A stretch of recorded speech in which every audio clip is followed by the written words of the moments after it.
बड़ी प्रभु की कृपा होती है, तब जाकर ये जिंदगी में और परिवार में एक बार शिव महापुराण की कथा श्रवण करने का और करवाने का सौभाग्य मिलता है। उसकी कृपा बिना नहीं मिलता। मैं शंकर भाऊ, विजय भाऊ और अश्विनी ताई जी को बहुत बहुत साधुवाद देता हूँ, जिनके अथक प्रयास से ये शिव महापुराण की कथा पुणे में हुई। शंकर भाऊ, आपके लिए पत्र आया है। उस पत्र में किसी बहन ने लिखा है कि गुरुजी शंकर भाऊ को ऐसा आशीर्वाद देना कि वो ऐसी शिव पुराण हर साल कराते रहे। तो ये पुणे नगर का प्रेम है आपके प्रति, आपके क्षेत्रवासियों का स्नेह है, जो ये पवित्र कथा सुनने को मिली। उसमें एक शब्द बड़ा सुंदर लिखा है कि जिन लक्ष्मण भाऊ का फोटो लगा है ना गुरुजी मंच पर, वो कोई बेटी है, उसने लिखा,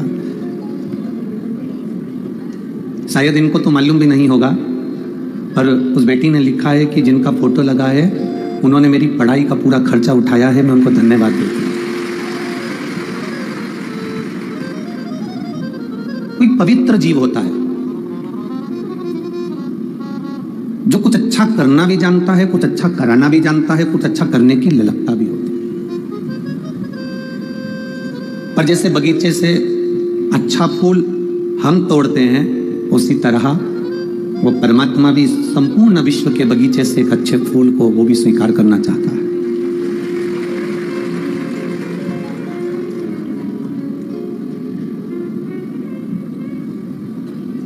शिव भक्ति, ये धन, ये दौलत, ये संपदा, ये सत्ता, ये वैभव सब पड़ा रह जाता है।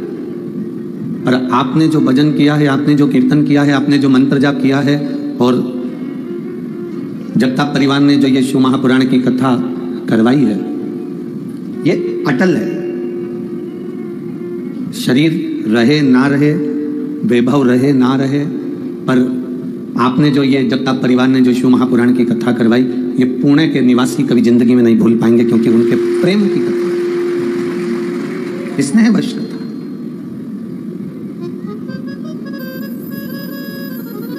और शिव भक्ति भुलाने का विषय है भी नहीं। शंकर भगवान की जो कथा है, ये जिंदगी में एक सार्थकता सिद्ध करती है। स्कूल जाने से वही बच्चा डरता है जिसका होमवर्क पूरा नहीं होता। इनकम टैक्स के ऑफिसर को देखकर वही व्यक्ति डरता है जिसकी फाइल कंप्लीट नहीं होती। और मौत से वही डरता है जिसके अंदर भगवान शंकर का भजन नहीं होता। जो शिव भक्ति में रमा होता है उसको मालूम है अकाल मृत्यु वो मरे जो काम करे चंडाल का, और काल उसका क्या बिगाड़े जो भक्त हो महाकाल का। शंकर का भक्त, शंकर का भजन करने वाला, शंकर का स्मरण करने वाला कभी डरता नहीं है, मृत्यु से नहीं डरता। अभी एक पत्र हम एक बेटी का पढ़ रहे थे, जिसको एक ऐसी बीमारी हो गई थी जिससे वो अपने शरीर की नसें धीरे धीरे धीरे धीरे बंद होती चली जा रही थी, और वो बेटी धीरे धीरे अपने पाँव से चलना बंद कर दी, धीरे धीरे उसका हाथ करना। उसने लिखा इसका इलाज पूरे भारत में तो क्या पूरे देश में, विदेश में भी नहीं है। एक उस बेटी के पत्र को अभी हम पढ़ रहे थे, तो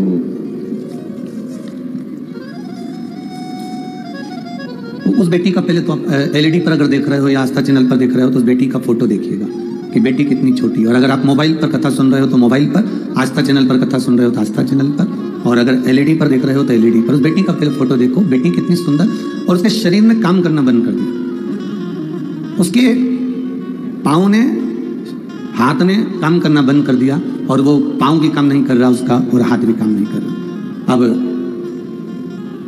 जब पत्र का स्मरण करिएगा। मेरा नाम ज्योति राजेश खेरे है, मैं जलगांव महाराष्ट्र की रहने वाली हूँ। कहीं बैठी हो तो हाथ हिला सकती हैं, अगर वो आई हो तो हाथ हिला सकती हैं। मेरा नाम ज्योति राजेश खेरे है, मैं जलगांव महाराष्ट्र की रहने वाली हूँ। गुरुजी, मैं भोले बाबा का क्या वर्णन करूँ? कहीं आई हो तो हाथ हिला दे, अगर आई हो तो हाथ हिला सकती। पीछे है क्या? हाथ हिला दो एक बार ऐसे। बच्ची आई है साथ में, गोद में है तो उसको गोदी में ले लो एक बार, टीवी चैनल पर देख जाएगी। और अगर वो बच्ची को यहाँ लेकर आ सकते हो, वैसे तो क्या है बहुत भीड़ है तो कहाँ से आओगे लेके, तो अगर ला सकते हो तो बेलपत्री हम दे देंगे, ठीक है। तो मेरा नाम ज्योति राजेश खेरे है, मैं जलगांव महाराष्ट्र की रहने वाली हूँ गुरुजी। एक बीमारी, जिस बीमारी के अंतर्गत शरीर में एक पदार्थ बनना बंद हो जाता है और पाँव काम करना बंद कर देते हैं। मेरी बेटी बेचश्री 4 साल की है। नसों में वो बीमारी आ जाती है तो व्यक्ति धीरे धीरे वो नसें बंद हो जाती हैं और चलना बंद कर देता है और शरीर काम करना बंद कर देता है। आखिरी में उसकी मृत्यु भी लिखी होती है। 26 मार्च 2023 को मेरी बेटी की तबीयत खराब हो गई, अस्पताल ले गए, आईसीयू में डाला गया। डॉक्टरों ने भी कह दिया इसके शरीर में एक बीमारी हो गई जिसका इलाज नहीं। लाखों लोगों में किसी एक में ये बीमारी होती है, वो बीमारी इसको हुई। इसका कोई इलाज, डॉक्टर कहते हैं इसका इलाज कहीं नहीं है। धीरे धीरे शरीर काम करना बंद कर दिया, शरीर ने चलना फिरना कम कर दिया। अब करें तो करें क्या। किसी ने कहा तुम्हारी बेटी आईसीयू में पड़ी हुई है तो शंकर जी पे कुंदकेश्वर महादेव का नाम लेकर जल चढ़ाओ, बेलपत्र ले जाओ, उस बेटी को दो। कुंदकेश्वर महादेव का जल ले जाकर बेटी को देना प्रारंभ करा। आईसीयू में डॉक्टर उसका इलाज करना प्रारंभ करे। जिस इलाज के लिए डॉक्टर ने भी कह दिया था कि जिंदगी भर ये ऐसी ही रहेगी, धीरे धीरे उसका इलाज प्रारंभ हुआ और जल देना प्रारंभ करा। बेलपत्री मलकर उसके मुख में देना प्रारंभ करा। डॉक्टर पूछते थे क्या पिला रहे हो, हम कहते थे घर से जल लेकर आए हैं। शिव जी का जल जब देना प्रारंभ करा, 5 दिन बेटी को लगातार बेलपत्र चूरा कर दी और शिव जी का कुंदकेश्वर महादेव का जल दिया। 5 दिन के अंदर डॉक्टर भी आश्चर्य में पड़ गए कि इस बीमारी का कोई हल नहीं था, यह हल हो कैसे गया और बेटी चल कैसे दी। यह आश्चर्य वाली बात।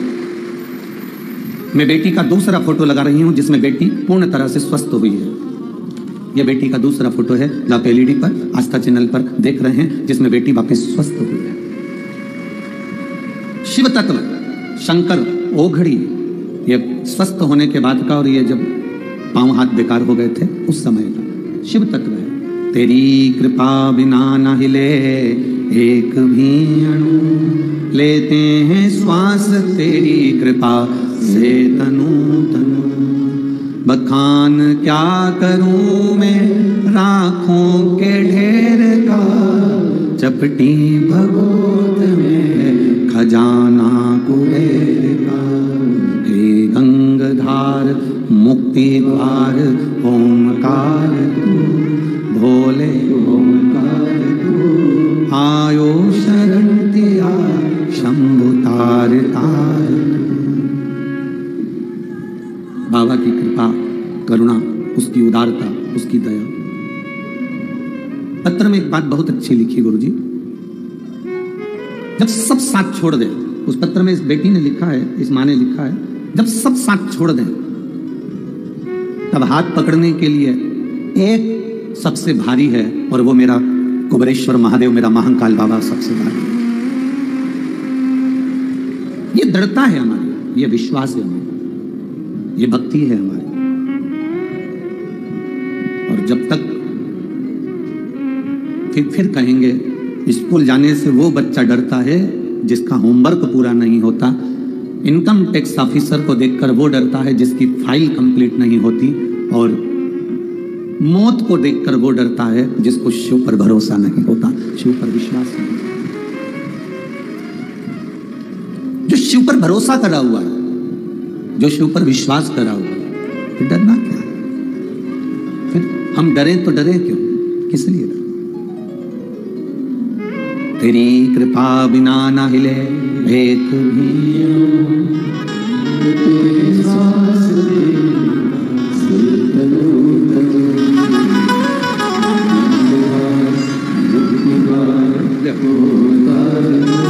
अब रोइए नहीं, अब तो खुश रहिए, बाबा ने कृपा करी।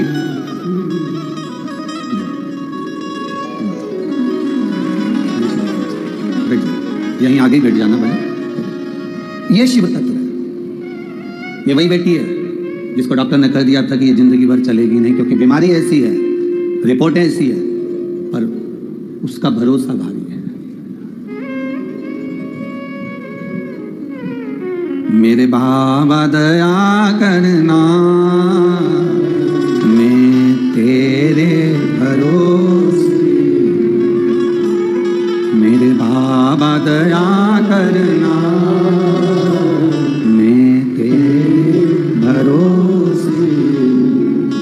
ना घर के भरोसे हूँ, ना परिवार के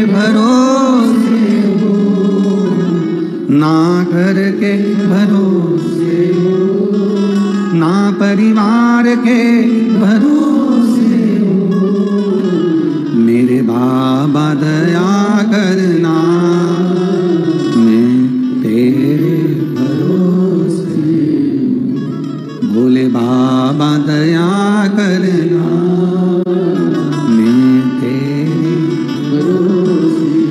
शिव कथा कहती है जितना विश्वास पक्का होगा उतना तुम्हारा दुख कटेगा, उतना दुख कटेगा, उतनी तकलीफ कटेगी।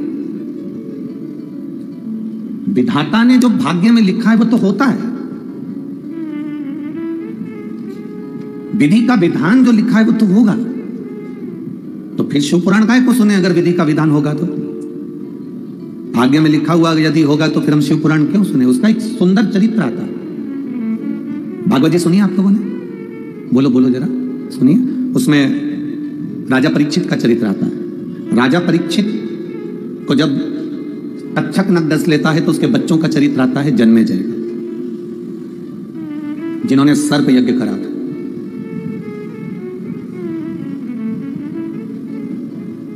कोई तुमसे कह दे कि मैं तुम्हारी जिंदगी में दुख नहीं आने दूंगा तो समझ लेना कि पक्का झूठ बोल रहा है। संसार में ऐसा कोई नहीं जन्मा जिसको दुख नहीं आएगा। पृथ्वी पर जन्म लिया है तो दुख सुख तो चलेगा। कोई तुमसे कह दे कि मैं तुम्हारे दुख को, मेरे पास में ऐसी मौली है, मैं एक बेल दूंगा बांध लेना और दुख मिट जाएगा, फालतू की बात। जन्मेजय की कथा कर रही है। राजा परीक्षित का पुत्र जन्मेजय वेदव्यास जी के सामने जाके बैठ गया।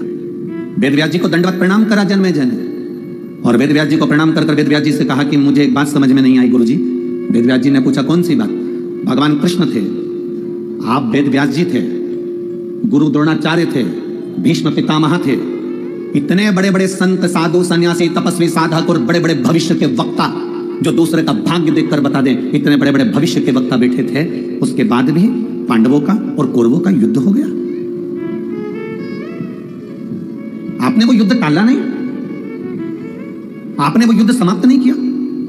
इतने बड़े बड़े भविष्य के वक्ता बैठे हुए थे, इतने बड़े बड़े गुरुजन बैठे हुए थे। अगर कौरव और पांडवों के उस समय को तुम टाल देते, उस समय को अगर समाप्त कर देते तो युद्ध होता क्या?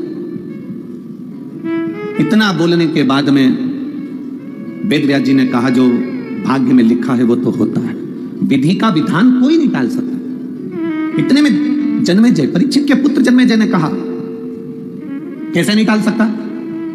अगर मैं होता ना तो मेरा पुरुषार्थ आप देखते और मेरे पुरुषार्थ को देखते तो मैं ये युद्ध टाल सकता था, मैं युद्ध होने नहीं देता। बहुत सावधानी से सुनना अष्टविनायक शिव पुराण की कथा।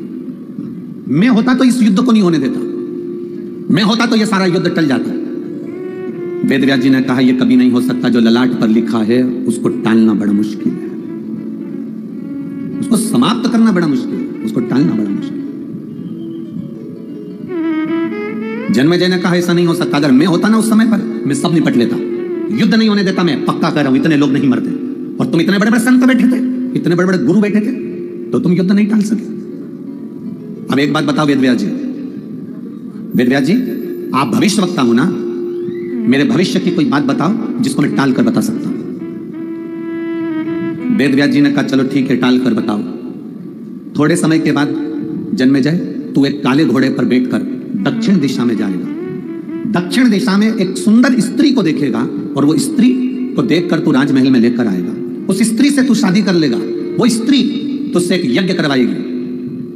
उस यज्ञ में मैं तुझसे हाथ जोड़कर कहता हूं कि उस यज्ञ में तू युवान ब्राह्मण को मत बुलाना, अगर बुलाना तो बूढ़े ब्राह्मण को बुलाना, किसी बुजुर्ग को बुलाना, समझदार को बुलाना, किसी बूढ़े को बुलाना, पर युवान ब्राह्मण को मत बुलाना उस यज्ञ में। पर मैं जानता हूं जन्मेजय तो उस यज्ञ में तेरी पत्नी के कहने से, उस सुंदर स्त्री के कहने से तू युवान ब्राह्मण को बुलाएगा और युवान ब्राह्मण का प्राण दंड तू देगा, उस ब्राह्मण की हत्या का कारण तू बनेगा और आखिरी में तेरे माथे पर ब्राह्मण हत्या लगेगी और तुझे कोढ़ का रोग हो जाएगा और तू कोढ़ी हो जाएगा और बाद में उसी कोढ़ से तू मर जाएगा। अब तेरा विधि विधान टाल सके तो टाल दे। जन्मेजय ने कहा इतनी सी बात। जन्मेजय ने अपने राजघराने में जाकर कहा जितने अस्तबल में काले घोड़े हैं सब निकाल दो बाहर, एक भी काला घोड़ा मुझे नहीं चाहिए। काला घोड़ा होगा नहीं तो बैठूंगा भी नहीं, सारे काले घोड़े निकाल दिया जाए। अस्तबल से सारे काले घोड़े खोल दिए गए और सारे काले घोड़ों को खोलकर भगा दिया गया। 2 साल के बाद राजा सफेद घोड़े पर बैठकर अपने नगर से, महल से घूमने के लिए निकला और निकलते निकलते निकलते निकलते घोड़ा बेकाबू हो गया। दौड़ते दौड़ते जंगल में पहुंच गया। जंगल में जाने पर उस घोड़े के पांव में घाव हो गया। घोड़ा चल नहीं पाया। आखिरी में घोड़ा लुढ़क कर गिर गया और फिर वो घोड़ा वहीं पर अपने प्राणों को त्यागा तो राजा भूखा प्यासा रहते रहते 2 दिन निकल गए। कुछ मिल जाए साधन तो मैं अपने नगर चले जाऊं। इतने में सामने से काला घोड़ा दिखा। राजा ने उसको पकड़ा और उस पर बैठा और बैठकर घोड़े को लेकर महल में जा रहा था। घोड़ा बेकाबू होकर दक्षिण में चले गया और समुद्र के तट पर उसको एक सुंदर स्त्री मिल गई। अब काल विधि का विधान, एक सुंदर स्त्री मिली, स्त्री को ले गया अपने नगर। उसकी सुंदरता देखकर उसने शादी कर ली। स्त्री ने कहा पर एक यज्ञ करते हैं। इसने मान लिया। यज्ञ प्रारंभ हुआ और इसको मालूम था कि वेदव्यास जी ने कहा है कि यज्ञ में बूढ़े ब्राह्मण को बुलाना, पर स्त्री ने कहा नहीं, यज्ञ में सब युवान ब्राह्मण आना चाहिए। यज्ञ में युवान ब्राह्मण आए। यज्ञ प्रारंभ हो रहा था। इसकी वो स्त्री सुंदर जैसे ही महल से बाहर निकली, उसको देखकर ब्राह्मण हंसा तो राजा को क्रोध आ गया जन्मेजय को, और उसने उसको मृत्यु दंड दे दिया। मृत्यु दंड दिया तो ब्राह्मण हत्या माथे चढ़ गई, और ब्राह्मण हत्या माथे चढ़ी तो ये कोढ़ के रोग से ग्रसित हो गया। रोता रोता वेदव्यास जी के पास पहुंच गया। मैं क्या करूं? वेदव्यास जी कहते हैं तू ही तो कह रहा था कि मैं विधि के विधान को टाल सकता हूं। तू कह रहा था विधि के विधान को टाल सकता हूं। राजा जन्मेजय ने गुरु वेदव्यास जी के चरण पकड़ लिए कि मैं विधि विधान को नहीं टाल सकता, पर विधि के विधान को कौन टाल सकता है? तो इतने में वेदव्यास जी कहते हैं कि विधि के विधान को तो केवल एक, अगर मैं राजा तुझको शंकर जी की कथा सुनाना प्रारंभ करूं और तू उस कथा को सुने, दिल से सुने, तो तेरे कोढ़ का रोग समाप्त हो। पर शिव कथा की एक शर्त है। शिव महापुराण की कथा की सबसे बड़ी शर्त है, शिव कथा की सबसे बड़ी शर्त है राजा पूछता कौन सी शर्त? मैं तुझे शिव कथा सुनाऊंगा, मैं तुझे शंकर का गुणगान सुनाऊंगा, पर शंकर की कथा में तू संशय मत करना। शंकर की कथा में संशय करा तो फिर तेरा दुख नहीं कटेगा और आखिरी में वो कोढ़ रह जाएगा। तू जब तक शंकर की कथा में संशय नहीं करेगा, जब तक तू शंकर की कथा विश्वास मानकर सुनेगा, तब तक तेरे शरीर का सारा कोढ़ समाप्त हो जाएगा। और अगर कहीं तूने संशय कर लिया, क्या शिव पुराण से ऐसा होता है, क्या शंकर से ऐसा होता है, क्या ऐसा करने से ऐसा होता है, जहां तेरे अंदर संशय आया, समझ लेना फिर वो कोढ़ का रोग वहां रह जाएगा। बस तू इतना जान ले तो मैं कथा कह देता हूं। वेदव्यास जी के चरण पकड़कर जन्मेजय ने कहा आप शिव कथा कहना चालू करो, मैं पूर्ण विश्वास के साथ सुनूंगा। और शंकर भगवान की कथा वेदव्यास जी ने कहना प्रारंभ करी। पूर्ण विश्वास के साथ जन्मेजय कथा को सुनने के लिए बैठ गया। बैठा कथा को श्रवण करने के लिए। कथा चलते चलते चलते चलते चतुर्थ भाव में पहुंच गई और उस समय पर शंकर भगवान ने मां पार्वती के शरीर से जो उपटन से पुतला बना था उसका सिर काटा और काटकर मनुष्य के धड़ पर हाथी का मस्तक रख दिया। जन्मेजय को संशय आ गया। जन्मेजय ने कहा बताओ क्या शंकर भगवान डॉक्टर है? क्या शिवजी वैद्य हैं? क्या औषधि देते हैं कि मनुष्य के शरीर पर हाथी का मुख रखा जाएगा? जन्मेजय के अंदर संशय आ गया। जन्मेजय ने तुरंत कहा मैं इस कथा को नहीं मानता। क्या धड़ के ऊपर हाथी का मुख कैसे रखाएगा? यह कभी हो ही नहीं सकता। वेदव्यास जी ने कहा शिव औषधि है, शंकर एक औषधि का कार्य करते हैं। शिव का स्पर्श हमारे शरीर को एक रोग से मुक्त कर देता है। शंकर का जल चढ़ाना हमारे जीवन को एक सुख प्रदान कर देता है। उस जन्मेजय ने कहा मैं इस बात को नहीं मानता, पूरी कथा को मानूंगा पर इस बात को नहीं मानूंगा। बस संशय आया और संशय आने के बाद में जब वेदव्यास जी ने कहा तेरी मर्जी, आगे की कथा तो सुन ले। पूरी कथा सुनी पर वो संशय दिमाग में रह गया। पूरे शरीर से कोढ़ समाप्त हो गया, पर वो कोढ़ का एक तिल बराबर का अंश राजा जन्मेजय के शरीर पर रह गया। और वो कोढ़ का रोग जो शरीर में एक तिल के बराबर रहा, उसी कोढ़ के रोग से जन्मेजय के प्राण छूट गए। आखिरी तक हो रहा क्योंकि संशय रह गया था। जितने लोग आस्था चैनल पर कथा सुनते हैं, जितने लोग मोबाइल पर कथा सुनते हैं, जितने लोग पंडाल में कथा सुनते हैं, हम सबसे एक बात कहते हैं, तुम्हारा दिल और तुम्हारा मन और तुम्हारा विश्वास कहे तो कथा में जाना। कथा में जाओगे, कथा सुनोगे तो तुम्हारा जो दुख है वो मिट जाएगा। दुख मिटता कब है? जब हम दिल से विश्वास के साथ कथा सुनते हैं। अगर हमारे अंदर संशय है, कथा में मत आना। आपको अगर लगता है कि शिव पुराण तो ऐसी है, महाराज जी तो फालतू की बात करते हैं, जल चढ़ाने से ऐसा हो सकता है क्या, बेलपत्री खाने से ऐसा हो सकता है क्या, तुम्हारे अंदर अगर संशय है तो शिव महापुराण की कथा बंद कर दो। तुम्हारे पास में रिमोट है, टीवी का बटन दबा, दूसरा महाराज आ रहा होगा, उसको सुनना चालू कर दो। मिश्रा जी गया, दूसरा महाराज चालू हो जाएगा। उसमें क्या टेंशन? संशय हो तो कथा का कोई महत्व नहीं है। विश्वास है तो शिव पुराण है। अगर विश्वास नहीं, ये पत्र लिखा है, एक बेटी ने लिखा, देखिए। सो संगीता, सुरेश,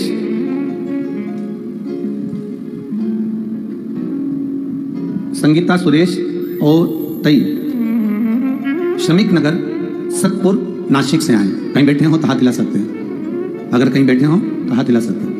सो संगीता, सुरेश, उदय, श्रमिक नगर सतपुर नासिक, मोबाइल नंबर ये है। मैं क्या वर्णन करूं गुरुदेव पशुपतिनाथ के व्रत का और एक लोटे जल का। मेरी बेटी डॉक्टर रोशनी सुरेश ओताड़े रशिया से MBBS करके आई।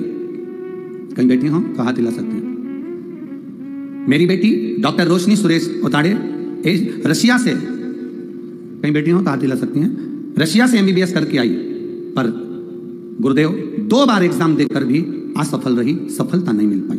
तब आखिरी में वो सोच में पड़ गई और डिप्रेशन थोड़ा सा उसके मन में आया कि मैं मम्मी इतना पढ़ने के बाद भी मेरा क्लियर नहीं हो रहा। तब आपकी कथा चल रही थी टीवी पर और चैनल चेंज करते करते आपकी कथा आ गई और आपने उस समय पर प्रदोष के समय पर शाम के समय दिया लगाने का वर्णन किया, पशुपतिनाथ का वर्णन किया। मैंने अपनी बेटी से कहा तू पशुपति व्रत प्रारंभ कर, प्रदोष काल में शाम के समय प्रदोष के दिन समय पर दिया लगा, एक शिव जी के सामने, बेलपत्री के सामने और अपने दरवाजे पर। मेरी बेटी ने वही करा और बाबा की कृपा से 2 उपास पूरे नहीं हुए और मेरी बेटी सफल हो गई और अच्छे हॉस्पिटल में और डॉक्टर के पद पर प्रतिष्ठित है। ये शिव तत्व है। आई हो तो हाथ हिला सकती है। ये शिव तत्व है, ये घड़ी है। एक पत्र और बड़ा सुंदर है, देखिए।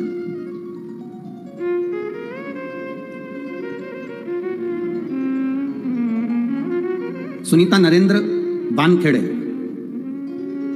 सुनीता नरेंद्र बानखेड़े, उम्र है 47, पता है गल्लाड़े बस्ती पुणे 39 महाराष्ट्र। अगर कहीं बैठी हो, बैठी है, हाथ हिला तो दीदी एक बार। हाँ ठीक है, एक बार वापिस हाथ हिला दो। हाँ ठीक है। मेरा नाम सुनीता नरेंद्र बानखेड़े है, मैं पुणे की रहने वाली हूँ। भोले बाबा का मैं क्या वर्णन करूं गुरुदेव। मेरे गले में गठान थी, डॉक्टर को दिखाया, सब कुछ जांचें कराई तो डॉक्टर का कहना था कि बिना ऑपरेशन के ठीक नहीं होगी, ऑपरेशन करने के बाद इस गठान की जांच कराने जाना पड़ेगी। ये गठान बड़ी है, इसकी जांच बहुत जरूरी है। मैं बहुत टेंशन में आ गई, मेरे परिवार के लोग चिंता में आ गए, करें क्या। हमने डॉक्टर साहब से कहा अभी ऑपरेशन नहीं कराएंगे, आप दवाइयां दे दो। डॉक्टर ने दवाई दी पर ऑपरेशन के लिए बहुत जल्दी का बोला, नहीं तो और बढ़ती चली जाती। करें तो करें क्या। अब शिव जी के मंदिर जाना प्रारंभ करा, 1 लोटा जल चढ़ाती, आचमन करती और बाबा के चरणों में जाकर रोज रोती, बाबा मुझे ऑपरेशन नहीं कराना है, बाबा लोग मुझे एडमिट कर रहे हैं हॉस्पिटल में, मेरे परिवार वाले ऑपरेशन कराना चाहते हैं, बाबा मेरा ऑपरेशन नहीं होना चाहिए, अब करूं तो करूं क्या।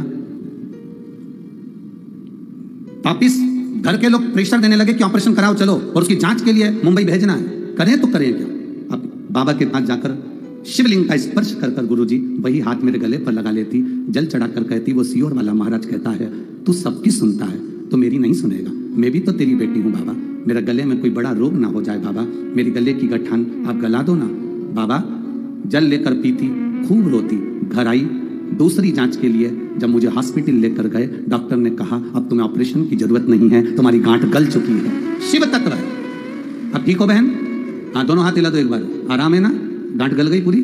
श्री शिवाय नमस्तुभ्यम बैठी है, हर हर महादेव। शिव तत्व इसी को कहते हैं, वो घड़ी है। आप जितना विश्वास रखकर शिव महापुराण की कथा को सुनोगे, भले टीवी के सामने सुनो, मोबाइल पर सुनो, चाहे पंडाल में सुनो, तुम जहां बैठे हो, तुम्हें सियोर वाला महाराज से मतलब नहीं है कि सियोर वाला महाराज दिख रहा है कि नहीं दिख रहा, सियोर वाले महाराज दिखे कि नहीं दिखे, कथा करने वाला दिखा कि नहीं दिखा, तुम जिस जगह पर बैठे हो जहां शिव पुराण की कथा होती है, करवाने वाला भी शंकर, सुनने वाला भी शंकर और बाँचने वाला भी शंकर होता है। दूसरा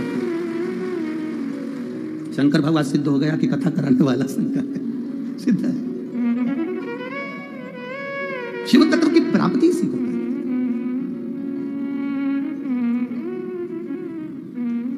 कई लोग हमसे कहते हैं गुरुजी आप जो मिलता है उससे कह देते, वो कोई रोता हुआ आपके पास आया और उसने रोते हुए ने कह दिया ये तकलीफ, और आप कह देते हो बाबा के भरोसे रहिए।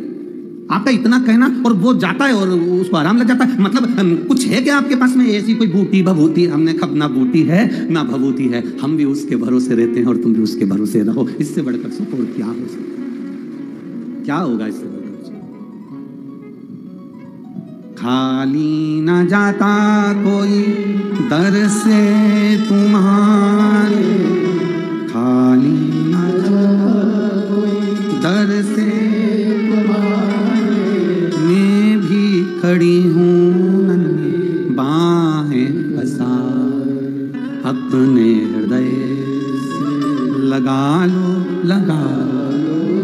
गिरा जा रहा हूँ उठा लो, प्रभु अपने दर से अब तो न टालो, गिरा जा रहा हूँ उठा लो। विश्व विश्वास रखो। जन्मेजय पूरी कथा में विश्वास रखा, पर उसका एक अंश विश्वास टूट गया, एक अंश विश्वास टूट गया। हम पहले भी कथा में कहे, मेरे महादेव को छल प्रिय नहीं है, मेरे महादेव को दिखावा प्रिय नहीं, मेरे महादेव को कुछ भी दिखावा नहीं चाहिए, कुछ नहीं, एकदम साधारण है मेरा महादेव। जितने मंदिर जाओगे उतने मंदिर में तो भोग लगेगा, 56 भोग लगेगा, पर मेरे महादेव को तो 56 भोग भी नहीं लगता। मेरे महादेव को 56 भोग की जरूरत भी नहीं पड़ती, वो तो अलमस्त रहता है। तुमने बेलपत्र दे दी, धतूरा दे दिया, जल चढ़ा दिया, उसके पास पहुंच गए, सुख पा गया। पत्नी में, बच्चों में और घर की बुजुर्ग मां में एक अंतर बहुत बड़ा है, बहुत बड़ा। पति बाहर गया, दुकान गया, ऑफिस गया, बाहर गया, पति आता है तो पत्नी पति का मुख देखती है। क्या देखती है? बोलो, जम के बोलो, मुख देखती है, मेरा पति आया। पति जब घर आता है तो बच्चे अपने पिता का हाथ देखते हैं, उसके हाथ में क्या सामान है, मेरे पापा क्या लेकर आए।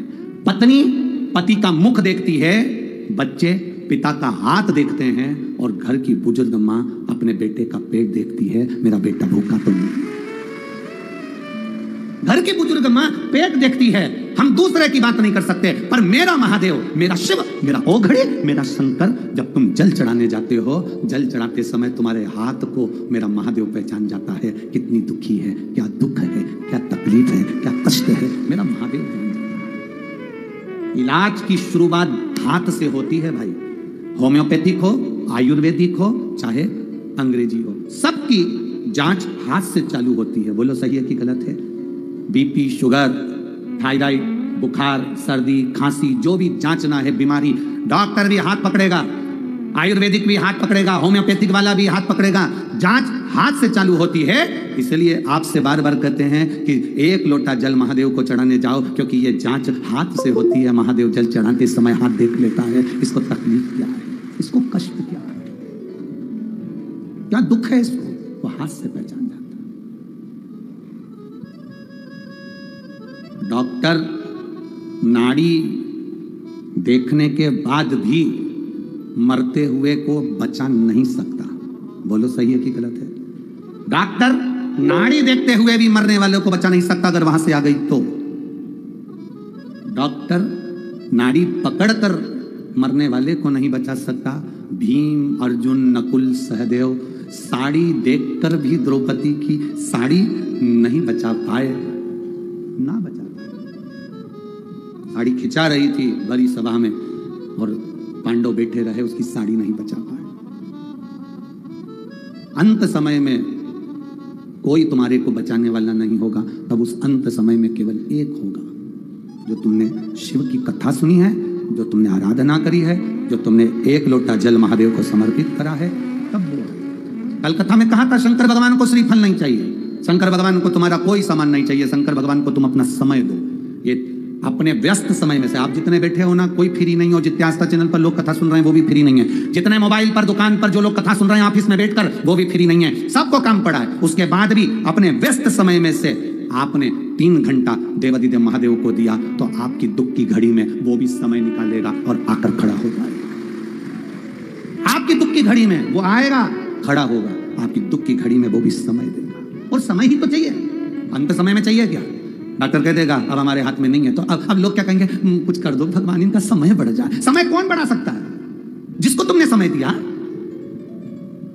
आदान प्रदान का जमाना है। जिसके पास जो होता है वो देता है। जिसके पास ज्यादा गाली होती है तो वो गाली देता है, जिसके पास ज्यादा भजन होता है तो वो भजन देता है, जिसके पास ज्यादा ताने होते हैं तो ताना देता है, जिसके पास में जो होगा वो देगा। सीधी बात है। आपके पास में फूल होंगे तो फूल दोगे, कांटे होंगे तो कांटे दोगे, आपके पास में जो होगा वो दोगे। तुमने महादेव को जो दिया है, महादेव को आपने समय दिया, तो महादेव भी आपको समय देगा। इसीलिए तो जब व्यक्ति का एक्सीडेंट हो जाता है, बीमारी हो जाती है, बड़ा रोग हो जाता है, तो लोग महामृत्युंजय का जाप करवाते हैं। महामृत्युंजय का जाप क्यों करवाते हैं? कि महादेव इनका समय बढ़ा दो, अभी थोड़ा सा वो रह जाए, थोड़ा समय बढ़ाओ महादेव, थोड़ी कृपा कर दो महादेव। वो शिव से कहते हैं, क्योंकि समय बढ़ाना किसी के हाथ में नहीं है। शंकर जी का किसी का नाम कालाधिपति नहीं, केवल एक है कालाधिपति, उसको महाकाल कहते हैं।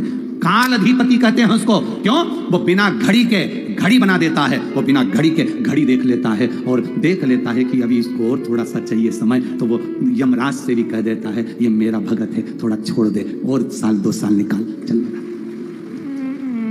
और अंत समय प्रभु आना पड़ेगा, वचन दिया आए ना आए प्रभु को तुम, अंत समय प्रभु किस रूप में आएगा, कब आएगा, कैसे आएगा, किसको मालूम। एक पत्र आया, देखिए उस पत्र में लिखा किसी ने,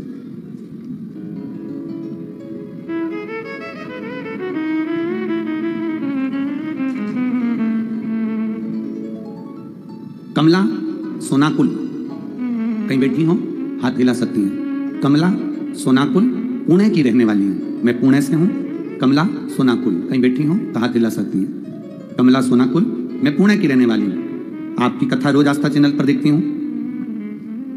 केवल 1 साल हुआ है आपकी कथा, 1.5 साल हुआ है आपकी कथा सुनते हुए। आप कहते हो टीवी के सामने भी सुनना तो दिल से सुनना, मैं सुनती हूँ। 13 साल से ब्रेस्ट कैंसर था। कितने साल से? 13 साल से ब्रेस्ट कैंसर है।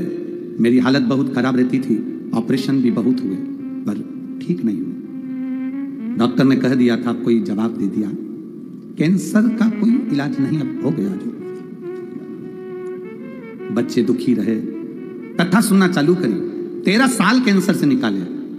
जब हार गए, डॉक्टर ने भी कह दिया अब शरीर ऐसा ही रहेगा, बार बार कैंसर का क्रम बन रहा था। हार गई, तब कथा मन टीवी में लगाया, बदलते बदलते आपकी कथा मिली, सुनना चालू करी। आप कहते हो दिल से सुनना, वो दिल से देता है। मेरे बच्चों से कहा मैं मंदिर नहीं जा पा रही मेरे कैंसर के कारण, तुम मंदिर जाके 1 लोटा जल चढ़ाकर पानी ला दो, मुझे पीना है। वो जल लाते, मैं कैंसर वाली जगह पर उसको लगा लेती, पी लेती। गुरुदेव 13 साल तड़पती रही, पर 6 महीना पानी पिया। मेरी वापिस मेडिकल में टेस्ट होने के लिए कैंसर की रिपोर्ट फिर गई, मैं खुद जांच के लिए गई। डॉक्टर ने कह दिया ये कैंसर कभी समाप्त नहीं हो सकता था, तुम्हारे शरीर का कैंसर कैसे समाप्त हो गया, ये समझने में नहीं। ये कहीं बैठी हो तो हाथ हिला सकती हूँ। अगर कहीं बैठी हो, कमला सोनाकुल पुणे की रहने वाली हूं मैं। गुरुदेव कैसे समाप्त हो गया? विश्वास तुम्हारा, भरोसा तुम्हारा, दृढ़ता तुम्हारी। एक पत्र में तो और बड़ी विचित्र बात लिखी उसने,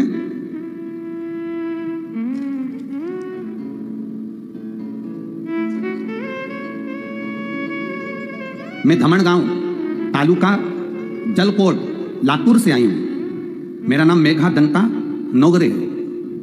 कहीं बैठी हो तो हाथ हिला सकती है। दिख गई? हाँ, ऐसे हाथ हिला दो एक बार। मैं क्या वर्णन करूं गुरुदेव? मैंने कभी नहीं सोचा था कि मैं कथा में पहुंच पाऊंगी और बाबा मुझे कथा सुनाने भेज देगा, पर मैंने भी मेरे परिवार वालों से कहा था अगर मैं ठीक हो गई तो मुझे कथा में जरूर भेजना। गुरुदेव मेरे पीठ पर एक गठान हो गई थी, वो बहुत बड़ी हो गई थी। डॉक्टरों को जांच कराई, ऑपरेशन का बोल दिया, पर मैं शिव जी की भक्त, आपकी कथा सुनकर इतनी पक्की हो गई कि मैंने भी सोच लिया कि अब बाबा के भरोसे रहूंगी। दवाई जरूर खाती थी पर शिव जी का चढ़ा हुआ जल पीने लगी। बाबा से कहती बाबा कुछ भी हो मैं ऑपरेशन नहीं कराऊंगी। और क्या वर्णन करूं गुरुदेव, मैं बाबा का क्या वर्णन करूं। केवल बाबा को प्रणाम करने के लिए एक दिन प्रदोष का दिन शाम का समय मंदिर में दिया लगाने गई, प्रणाम करा, झुकी, पीछे से कोई मेरे ऊपर गिरा, गठान फूट गई, पूरा पस निकल गया। जांच कराई, डॉक्टर बोले अब गठान नहीं है, तुम पूर्ण तरह से ठीक हो। ये शिव तत्व है, ओ घड़ी है। बेटो बहन ठीक हो ना? दोनों हाथ हिला दो एक बार। हर हर महादेव। शिव तत्व इसी को कहते हैं, शंकर का गुणगान इसी को कहते हैं, भगवान शिव की भक्ति इसको कहते हैं। तुम्हारा विश्वास क्या है, तुम्हारी भरोसा क्या, तुम्हारी दृढ़ता क्या? तुम किसी भी कथा में जाना, बहुत जाना मना नहीं, पर आपके नगर में, आपके शहर में, आपके क्षेत्र में कभी मौका मिल जाए और यदि हम कथा करने के लिए अगर वहां शिव जी की कृपा से पहुंच जाएं, तो आपसे केवल एक निवेदन है, तुम धन भले लेकर मत आना, मोबाइल पैसा कुछ भले लेकर मत आना, पर अपना दिल लेकर कथा में जरूर आना। विश्वास, भरोसा, दृढ़, और जितने भरोसे से सुनोगे उतना वो तुम्हारा साथ देगा, कदम से कदम मिला। कभी कभी तो आपको ऐसा महसूस होगा कि मेरे साथ कोई चल रहा है, कभी कभी आपको ऐसा महसूस होगा मंदिर में जल चढ़ाकर आप बाहर निकलोगे, ऐसा लगेगा कोई ने मुझे पीछे आवाज लगाई। कभी आपको लगेगा मंदिर से जाते आते आपको ऐसा लगेगा अपने घर से मंदिर तक के बीच में कोई मुझे देख रहा है, पता नहीं कौन देख रहा है। कभी ऐसा लगेगा मुझे जाने की कथा में तैयारी कर रही हूँ, गाड़ी का इंतजार कर रही हूँ, बस आ नहीं रही, और मन से उसको पुकारा, कोई ऑटो वाला आकर खड़ा हो जाएगा और कह देगा चल तुझे छोड़ कर आ। ये विश्वास शिव के प्रति है। भीड़ बढ़ाने के लिए हमारे शिव महापुराण की कथा में कभी मत आओ, विश्वास बढ़ाने के लिए आओ। भीड़ बढ़ाने से कौन सा हमारा फल होगा? क्या फायदा तुम्हारी भीड़ बढ़ाने से? बेचारे जजमान को टेंशन हो जाता है, शंकर भाव से पूछना। भीड़ बढ़ाने से हमें कोई फायदा नहीं, जजमान को टेंशन हो जाता है, इनकी व्यवस्था कैसे करूं, कहां बिठाऊं? कल जितने थे आज उससे 1.5 ज्यादा आए हो। पूरे जगह जगह जहां गाड़ियों की जगह थी सब फुल पड़ी है। ये पीडब्ल्यूडी का मैदान भी आज सोच रहा है मैं काहे को मैदान बन गया, काहे को मैदान सोच।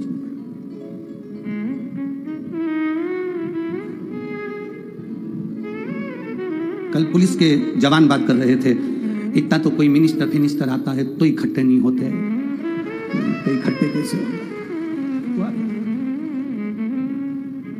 इन सबको किसी ने बुलाया है क्या? नहीं, बुलाया तो केवल एक ने है, बोलबम का नारा है, बाबा वो बुलाता है। तो और कथा विश्वास की कथा है, आप सुनो, शिव तत्व को धारण करो। जिस जिस नगर में जिस जिस क्षेत्र में कथा होती है उनसे, जैसे ये कथा यहां पूरी हो जाएगी, कितनी तारीख को पूरी होगी? 15 साल हुई ना, 21 को पूरी हो जाएगी। हमारी एक गादी की कथा होती है 23 तारीख से, जो हम कई सालों से अग्रवाल महिला मंडल की करते आए हैं, सीहोर में अग्रवाल धर्मशाला में, वो छोटा सा भवन में हमारी जो गादी है उस जगह से हम बाजते आए हैं, तो वो कथा हो जाएगी 23 तारीख से, वो चलेगी, 29 तारीख तक वो पूर्ण होगी। फिर वो कथा ना चैनल पर आएगी, ना मोबाइल पर आएगी, ना टीवी पर आएगी, क्योंकि वो धर्मशाला बहुत छोटी होती है जिसमें हमारी गादी की कथा होती है, तो उसमें इतने लोगों को भर नहीं सकते, तो हम उसको ना तो टीवी पर दिखाते हैं ना चैनल पर दिखाते हैं, बस वहां जो भक्त हैं वो सुन लेते हैं। वो कथा पूरी हो जाएगी, श्राद्ध पक्ष लग जाएगा। 1 तारीख से 5 तारीख तक श्राद्ध पक्ष में देव पितर शिव महापुराण की कथा कोटा राजस्थान में 2 बजे से 5 बजे तक टीवी पर सुनने को मिलेगी। कोटा राजस्थान की पवित्र भूमि पर दशहरा मैदान में वो पावन कथा 2 बजे से 5 बजे तक अपने अपने पितरों की शांति के लिए, और जो कोटा राजस्थान के आसपास के लोग हैं वो अपने छोटे से चित्र को अपनी गोदी में रखकर कथा का रस्तत्व पितृ पक्ष में करेंगे। उस कथा का नाम रहेगा देव पितर शिव महापुराण की कथा। वो 5 तारीख को पूरी होगी, 5 दिन की।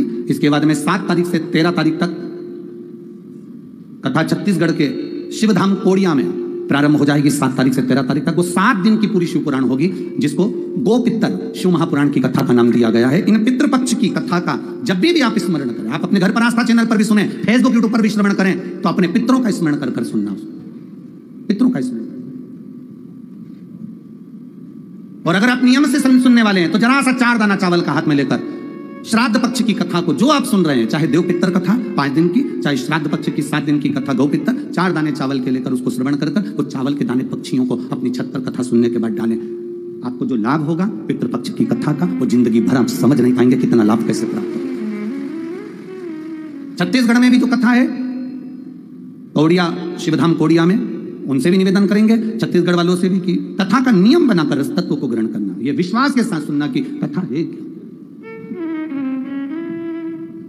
कथा रस तत्व सुना। विधि का विधान टलता नहीं है, पर उस विधि के विधान को कौन टाल सकता? जन्मेजय से वेदव्यास जी ने कहा, तू अगर दिल से कथा सुन लेता जन्मेजय, तो तेरे शरीर में रोग नहीं रहता। विधि का विधान केवल शिव टाल सकता है, बाकी का कोई नहीं टाल सकता, केवल शिव। अकाल मृत्यु वो मरे जो काम करे चंडाल का, काल उसका क्या बिगाड़े जो भक्त हो महाकाल का। जो शिव की आराधना करता है, शंकर का जो उपासक होता है, सामने काल आने से भी डरता है। ये नहीं कि मौत नहीं आएगी, ये नहीं कि मृत्यु नहीं आएगी, ये नहीं कि दुख नहीं आएगा, बीमारियां नहीं आएगी, कष्ट नहीं आएगा, सब आएगा, पर आप अपने दिल को कथा में लगाकर रखोगे। दिल से अगर शिव पुराण की कथा सुन ली, बाबा को 1 लोटा जल दिल से चढ़ाना प्रारंभ कर दिया, तो दुख जो आया है ना, वो धीरे धीरे जल चढ़ाने से, बाबा का भजन करने से कटता चले जाएगा। कटेगा जरूर, थोड़ा समय लगता है, फाइल अगर मोटी है तो थोड़ा समय लगेगा, दुख बड़ा है कटने में थोड़ा समय लगेगा। वो माता ने लिखा 13 साल तक कैंसर से जूझी है, 13 साल, और मिल गई शिव महापुराण की कथा और दिल लगा लिया, बाबा से बैठ गई। वो तो टीवी के सामने आसन लगाया और कथा सुनी, दिल लगा लिया। 13 साल जो कैंसर और ब्रेस्ट कैंसर से जूझ रही हो, 13 वर्ष, और चित्त लगाया बाबा से, दिल लगाया। और कई लोग ऐसे होते हैं, तुम देखना, जो अंधे व्यक्ति की अगर आंख आ जाती है ना, तो सबसे पहला काम वो एक ही करता है, आंख आते से ही अपने हाथ में जो छड़ी होती है, डंडा होता है, लठिया होती है, उसको फेंक देता है, क्योंकि आंख वापिस आ गई। दुनिया के लोगों की सबसे बड़ी एक सोच विचार ये है कि जैसे ही उसका कोई काम बन जाता है, अच्छा काम हो गया, सब काम हो गया, काम होते सही जब उसका दूसरा कोई काम आता है और भगवान नहीं सुनता, तो वो मंदिर जाना छोड़ देता, लठिया कोई फेंक देता, छड़ी को फेंक देता, डंडे को फेंक देता। बल्कि बाबा से कहते रहना चाहिए, अरे छूट जाए संसार, प्रभु तेरा साथ न छूटे, भोले तेरा साथ न छूटे रे, ओ बाबा तेरा साथ न छूटे रे, छूट जाए संसार, प्रभु तेरा साथ न छूटे, संगी छूटे साथी छूटे, सब कोई छूटे रे, संगी छूटे साथी छूटे, सब कोई छूटे रे, छूट जाए संसार, प्रभु तेरा साथ न छूटे, भोले तेरा साथ न छूटे, शंभु तेरा साथ न छूटे, छूट जाए संसार, प्रभु तेरा साथ न छूटे। नजर का इलाज हो सकता है, पर नजरिए का इलाज नहीं हो पाता। कई लोग डॉक्टर के पास जाते हैं, कहते हैं डॉक्टर साहब मुझे दूर का नहीं दिखता, डॉक्टर उसकी आंखों में ड्रॉप डाल देता है, दवाई दे देता है और आंखों का इलाज करता है, चश्मा बना देता है, दिखने लगा दूर का, हाँ साहब। फिर कोई गया, डॉक्टर साहब पास का नहीं दिखता, डॉक्टर ने उसका भी इलाज करा, चश्मा बना कर दे दिया, उसको पास का दिखने लगा। एक गया तो उसने कहा ना तो दूर का दिखता ना पास का दिखता, कुछ ऐसा कर दो। डॉक्टर ने एक ही चश्मे में 2 ग्लास लगा दिए, नीचे पास का ऊपर दूर का। किसी किसी के चश्मे में ये फैसिलिटी है, आधा आधा कांच है, नीचे पास का दिखता है, ऊपर दूर का दिखता है, आधा आधा। सारे मरीज जाते हैं डॉक्टर के पास, जाकर कहते हैं दूर का नहीं दिखता, पास का नहीं दिखता। आज तक ऐसा मरीज डॉक्टर के पास जाकर नहीं बोला मुझे मेरा भोलेनाथ नहीं दिखता। कोई चश्मा हो तो जरूर बताओ, डॉक्टर भी कह देगा तुम्हारी आंख का ऑपरेशन कराओ, शिव पुराण की कथा में जाओ। शिविर लगा है, नेत्र शिविर पुणे में चल रहा है 7 दिन का। शंकर भाऊ और पूरा जगताप परिवार, इस अश्वनी ताई हो, चाहे विजय भाऊ हो, चाहे इनकी मित्र मंडली हो, इन्होंने 7 दिन का ये नेत्र शिविर लगवाया है। यहाँ कुछ नहीं होगा, उस डॉक्टर के पास जाओगे तो वो चश्मा चढ़ाएगा, पर शिव महापुराण की कथा वो नेत्र शिविर है, ये चश्मा नहीं लगाती, क्योंकि आजकल बड़ा रिसर्च सेंटरों में रिसर्च हो गया, चश्मे से अच्छा लेंस है। तो यहाँ जितने भी भक्त शिव की कथा सुनने के लिए आते हैं, इनको चश्मा नहीं लगाया जाता, इनकी आंखों में वो लेंस फिट कर दिया जाता है, जिससे महादेव नजर आता है। केवल शिव और शंकर के सिवा कुछ भी नहीं, कुछ भी नहीं दिखता। घर से चली, परिवार वालों ने पूछा कहां जा रही? शिव पुराण में। इतनी जल्दी? कथा तो 1 बजे, तू 8 बजे चल दी, पराठे भी ले जा रही है इतने सारे, आजू बाजू वाली को खवाऊंगी, 2-4 में भी खा जाऊंगी। अच्छा ठीक है, इतना सामान उठा लेगी, 2 पानी की बोतल, टिफिन, बिस्कुट सब ले जाएगी। आओ, अब तो घर की बहु टेंशन में आ गई, बुढ़िया 2 कदम घर में नहीं चलती, सुबह से उठ के पराठे बना रही, गुनगुनाती श्री शिवाय नमस्ते, श्री शिवाय नमस्ते, और पराठे बना के टिफिन में भर के और रख के और पटली वटली पाड़ के और तैयार, पटली वटली भी जोरदार तैयार हो हुआ के, और बस निकल के बाहर ही गई थी, इतने में आवाज लगाई, ओ बिंदड़ी, अरे कहां गई? इतने में बहू आवाज लगा, सुनते सी, हाँ मम्मी, लाल वाला रुमाल ले गया, दे तो जरा, और रुमाल लेके कमर में खोस के चलिए ऑटो वाले के पास गई, एक्सक्यूज मी प्लीज।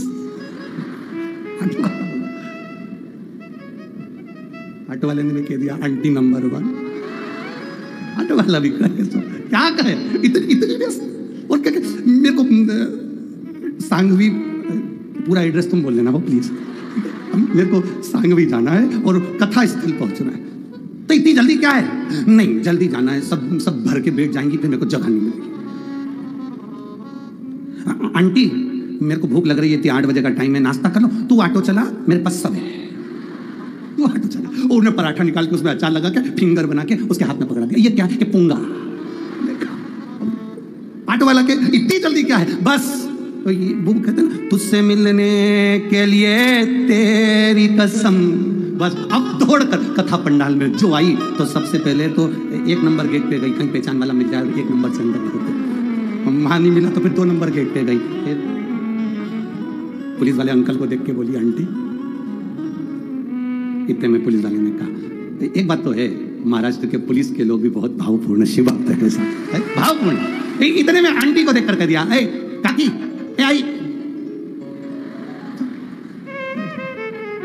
आई भी चलते चलते पीछे से मुस्कुरा के स्माइल दे गई।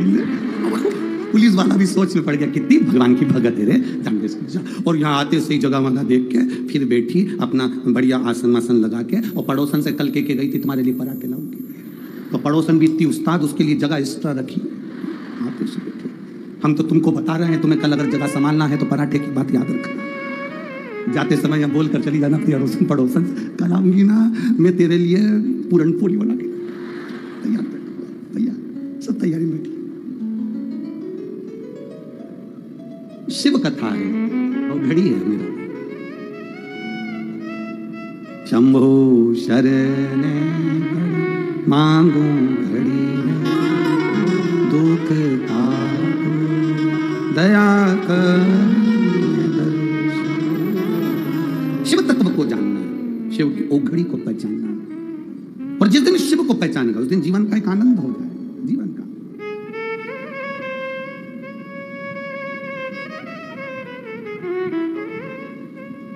शंकर को जिस दिन पहचानेगा उस जीवन का सारा सुख तुम्हारे पास होगा, सारा सुख।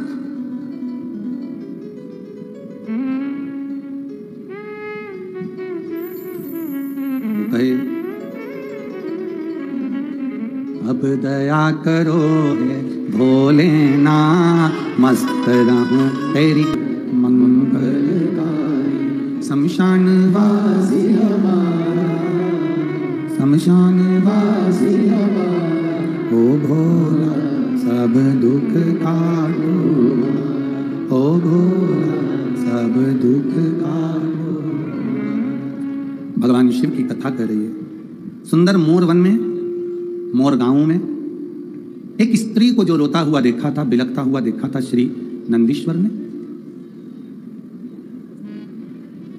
उस स्त्री को बिलखता हुआ जानकर, कराहते हुए जानकर नंदी ने माता पार्वती जी से जो विनय करा था,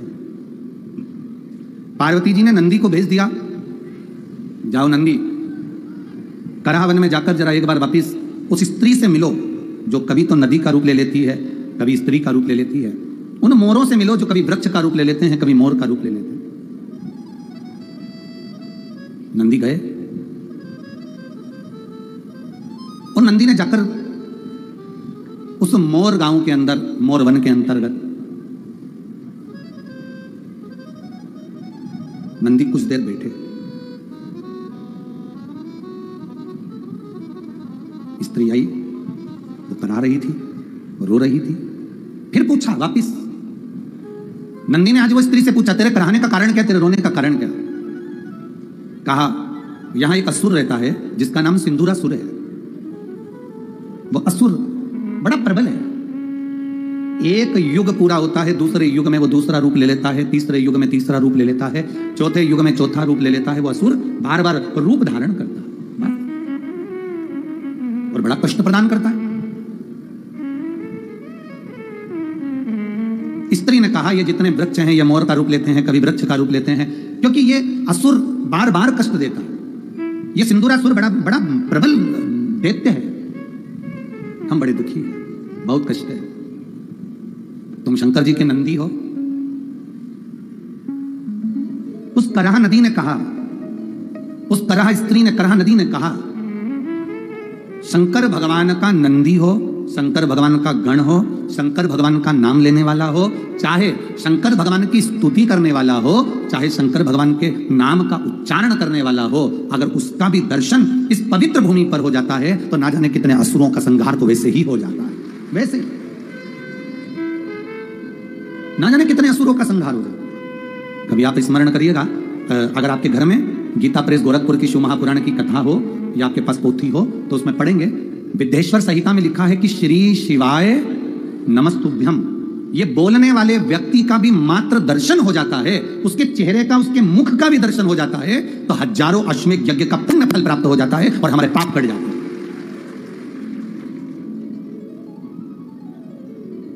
अब लोग हमसे कहते हैं महाराज जी एक बात बताओ कि इतनी सारी भीड़, इतने सारे भक्त इकट्ठे कैसे हो जाते हैं? हम स्पष्ट कहेंगे, आप लोग यहाँ श्री शिवाय नमस्तुभ्यम बोलते हो, अपने अपने घर को जाते हो, या तुम्हारे यहाँ टीवी चल रही हो, उस टीवी पर जब श्री शिवाय नमस्तुभ्यम बोलने का समय आता है तो टीवी की वॉल्यूम तेज कर देते हो। जितने घर में सदस्य हैं वो अगर इसका उच्चारण करते हैं, कानों में शब्द जाता है, दीवालों पर भी वो शब्द टकरा कर वापिस आता है, रोमावली में वो शब्द आता है, तो कहीं ना कहीं इस संसारिक जीव का कल्याण निश्चित होता है और उसका उद्धार निश्चित होता है।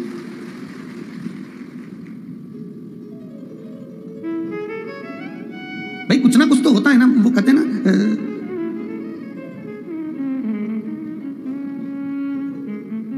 वो कहते हैं ना, सबसे ज्यादा दुखी रहती है एक स्त्री। तो पूछा भाई तू क्यों दुखी है? तेरे को तो दुख होना ही नहीं चाहिए, तो खुश रहे, भगवान का भजन कर, स्मरण कर, कीर्तन कर, मंत्र जाप कर, काहे को दुखी रहे? अरे गुरुजी, काम करती हूं तो सांस फूल जाती है, नी करती हूं तो सासू फूल जाती है।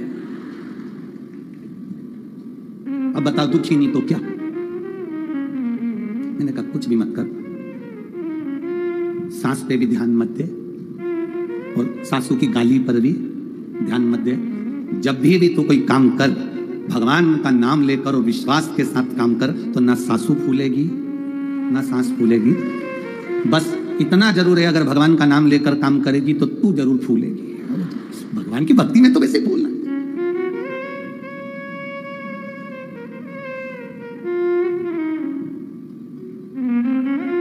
कल की बात, हम लोग यहाँ से जा रहे थे और आगे जाके वो ये रोड से निकले, उस रोड पे गए, उस रोड से बड़ी रोड पे गए, तो वहाँ कुछ माताएं कथा सुन के जा रही होगी। तो अब एक बुजुर्ग, लगभग उसकी उम्र होगी मेरे ख्याल से 70-80 साल की, 70-75 साल की, वो भी कथा सुन के जा रही है। कथा से ऐसा मालूम पड़ा सुन के क्यों जा रही, क्योंकि उसके सिर पर चंदन लगा हुआ था, तो हम समझ गए कि कथा में से आई होगी। और इधर से गाड़ी आ रही है, कुछ माताएं इधर से आ रही, बेचारी बच्चों को लेकर आ रही, कोई कुछ लेकर आ रही, वो भी कथा में से आ रही। अब इसमें देखा गाड़ियां आ रही तो खुद बीच में खड़ी हो गई। तो ऑटो वाला हारन बजा रहा, गाड़ी वाला हारन बजा रहा, और उसने जो पल्लू को ऐसा करा और पीछे पलट के देखा तो हारन वाला और ऑटो वाला सब अंदर बैठ गए चुपचाप पूरा। हमने भी, हमारे वो पायलट से कहा गाड़ी आगे लो, हारन वाले को सामने खड़ा था तो हमने भी उसको कह दिया अति घाई दुखदाई, चल रहा है जन। प्रसन्नता में रहिए, क्या किसको रोइए? अरे बोलो, जम के बोलो जरा, चादर तान के सोइए। आग लगे बस्ती में अपन रहो मस्ती में। कब तक रोएंगे किसी चीज के लिए? जो भगवान ने दिया बहुत अच्छा दिया, जो प्रदान करा वो कम ना प्रदान करा। नारी कराह रही है, नंदी ने पूछा तुम्हारे दुख का कारण? बस ये सिंधुरासुर का वध हो जाए, ये समाप्त हो जाए तो हम सुखी हैं। दुख कब समाप्त होता है? जब कोई शंकर की भक्ति में जुड़ता है, भगवान शंकर का गुणगान करता है, तो दुख समाप्त होता है। एक पत्र आया है,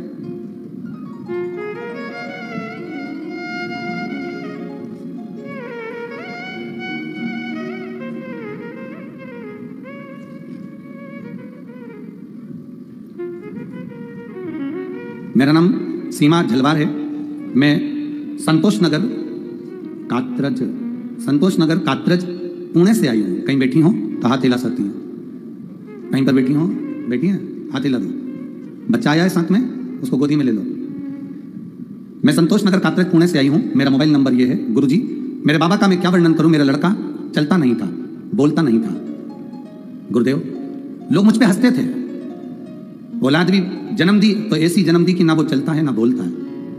लोग कई बार उसको गूंगा भी कह देते, अपंग भी कह देते थे, लोग खूब अपशब्द भी कहते थे। किसी ने कहा कि एक बार एक काम करो, मेरी ननंद बोली कि सियोर वाले बाबा की कथा आती है आस्था चैनल पर। हम कब से बाबा हो गए थे? सियोर वाले बाबा की कथा आती है आस्था चैनल पर, हमने कथा सुनी है, आप भी सुनो भाभी। मेरी ननंद के कहने पर मैंने कथा सुनना प्रारंभ करी। मेरा लड़का ना बोल पाता था ना चल पाता था गुरुदेव, 4.5 साल का हो गया, उसकी आवाज भी नहीं थी और पाँव भी नहीं थे, चलने को कुछ नहीं था। मैंने कथा सुनी तो वहां पर कथा में कुबेरेश्वर धाम के फोटो दिखाई टीवी पर। मेरा मन कर गया कि मैं भी कुबेरेश्वर धाम जाऊं। मैं मेरे बच्चे को लेकर कुबेरेश्वर धाम पहुंच गई। वहां से रुद्राक्ष लिया, तांबे के लोटे में उसको गला देती थी, शिव जी को जल चढ़ा देती और मेरे बच्चे को पिला देती। सीहोर जाकर मैंने बाबा से कहा था, बाबा मेरे बच्चे को चलाओ ना और इसको बुलाओ ना बाबा, इसकी वाणी नहीं है और ना चल पाता है, लोग हंसते हैं। गुरुदेव बाबा से विनती कर 30 जून 2023 को हम वापिस आ गए। बाबा की कृपा का हम क्या गुणगान करें बाबा। वास्तव में कुबेरेश्वर धाम का कंकर शंकर है। हम जो रुद्राक्ष लाए थे वो जल चढ़ाकर पिलाना प्रारंभ करा। मेरा बेटा 3 महीने के अंदर चलना भी प्रारंभ कर दिया और बोलना भी प्रारंभ कर दिया। मैं मेरे बेटे को लेकर आई हूँ गुरुदेव, आपका दर्शन करना चाहती हूँ। कहीं वहीं से ऊंचा कर दो बाबू, क्योंकि दूर बहुत है ना, अगर पास होते तो हम यहाँ पर बुला लेते। हाँ बेटे को ऊंचा करो थोड़ा सा। हाँ साधुवाद। श्री शिवाय नमस्तुभ्य। बाद में आप बेलपत्री ले लेना, हम यहाँ दे देंगे, ले जाना, ठीक है। श्री शिवाय नमस्तुभ्य। ये शिव तत्व है। बैठिए बन, शिव की कृपा। एक पत्र और आया है, बहुत बड़ी बेलपत्री है।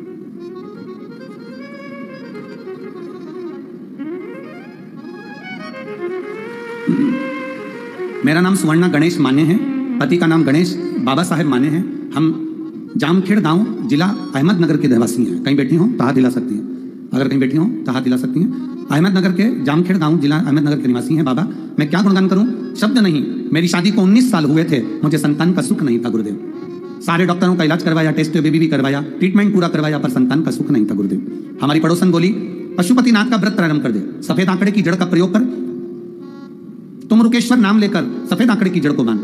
बाबा मैंने वही प्रयोग करा और बाबा की कृपा से पहली बार वो कार्य नहीं हुआ, दूसरी बार फिर करा, बाबा का पीछा नहीं छोड़ा गुरुदेव, और तीसरा व्रत हुआ और मेरा गर्भ ठहर गया। और बाबा की कृपा से ऐसी करुणा हुई, 10 दिसंबर 2022 को संतान की प्राप्ति हुई। हम बाबा की कृपा से, इसमें लिखा है हम उस बच्चे को भी यहाँ लेकर आए हैं।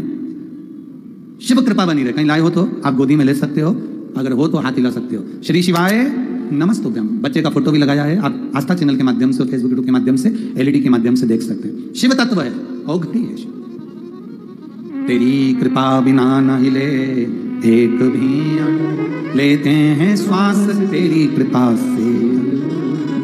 स्त्री ने कहा, उस करारे स्त्री ने, उस नदी ने, उस मोर ने कहा कि आप सिंदूरासुर का वध करवा दीजिए, बस इतनी कृपा हो जाए। कौन करेगा ये? जो शिव कृपालु, जिसको आज्ञा हो। नंदी माता पार्वती जी के पास वापिस आया। अब नंदी ने आकर क्या देखा कि माता पार्वती के पास आया और माता पार्वती से कहा कि उस स्त्री का दुख केवल एक ही साधन है। कोई उस सिंदूरासुर नाम का असुर है। सतयुग में दूसरा रूप ले लेता है, त्रेता युग में दूसरा रूप ले लेता है, द्वापर आता है तो दूसरा रूप ले लेता है, कलयुग आता है तो दूसरा रूप ले लेता है। उसका संहार करना, उसको समाप्त करना। तो नंदी कहते हैं, अगर माँ आप देवादिदेव महादेव से प्रार्थना करोगी ना माँ, आप भगवान शिव से अगर कहोगी ना माँ, भगवान शंकर से अगर प्रार्थना करोगी ना माँ, तो ये मेरे ओघड़दानी, मेरे शिव उस सिंदूरासुर को मार देंगे, संहार कर देंगे। पार्वती जी ने नंदी से कहा, सुनो नंदीश्वर, भोले बाबा तो समाधि में लीन बैठे हैं, तब साधना में लीन बैठे हैं, सिंदूरासुर मरना इतना आसान नहीं है, इतना सरल नहीं है सिंदूरासुर को मारना।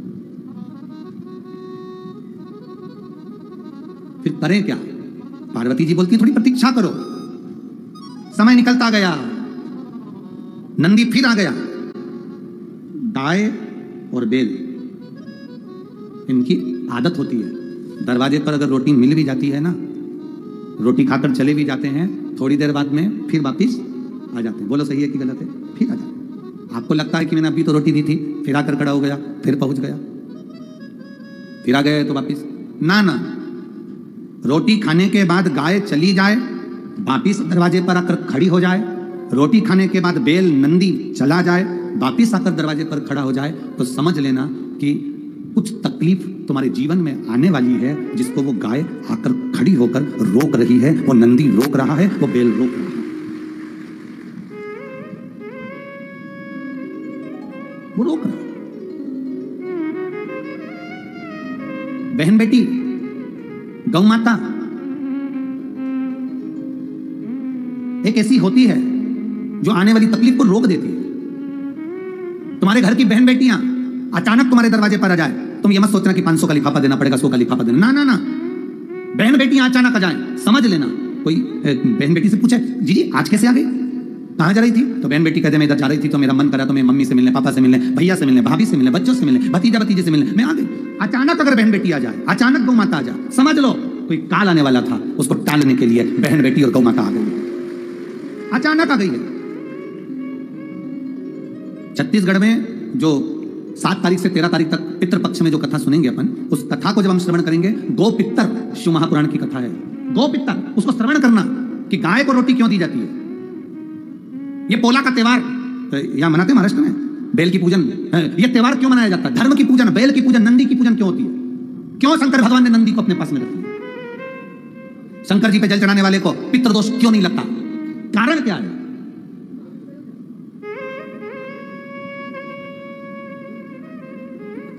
यहाँ इतने सारे बैठे हो और आस्था चैनल पर बहुत सारे लोग कथा सुन रहे हो और बहुत सारे लोग मोबाइल पर सुन रहे हैं। आपसे एक प्रश्न करें, हम उत्तर दोगे आप लोग? जब से शिवपुराण चालू हुई है, इसके पहले का समय निकाल कर देखना, जब भी किसी से मिलोगे तो वो एक बात कहेगा, तुमको पितृ दोष है, तुमको काल सर्प दोष है, तुम्हारे यहाँ वास्तु दोष है। बोलो सही है कि गलत है? प्रत्येक व्यक्ति दुखी था, प्रत्येक व्यक्ति जब भी किसी के यहाँ जाता था वो एक ही बात कहता, पितृ दोष है, काल सर्प दोष है, वास्तु दोष है, ये पूजन करना पड़ेगी, वहां जाना पड़ेगा, ऐसा करना पड़ेगा, सारे दोष बताए जाते थे। जब से शिवपुराण चालू हुई और तुमने एक लोटा जल चढ़ाना चालू करा, सारे दोष अपने आप समाप्त होते चले।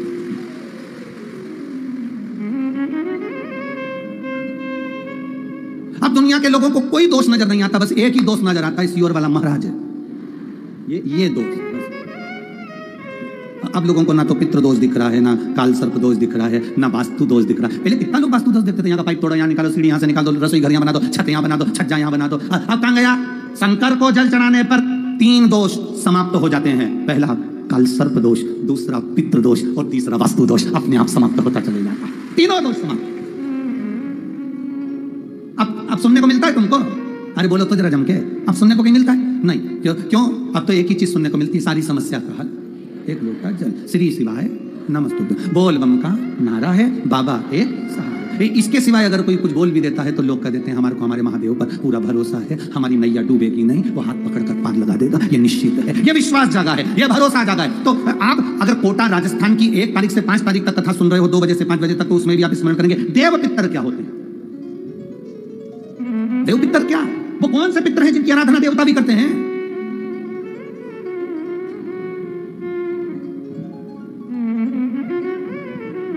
वो कथाओं का स्मरण करें। और ये पितृपक्ष की कथा के बाद जब नवरात्रि में 17 तारीख से 21 तारीख तक 5 दिन की जब नागपुर में शिव महापुराण की कथा हो, तो उसको भी दिल से श्रवण करना। नवरात्रि की कथा को सुनना, उसको भी ध्यान से सुनना, अपने जीवन में उतारना। शिव भक्ति है क्या? शिव के प्रति विश्वास क्या?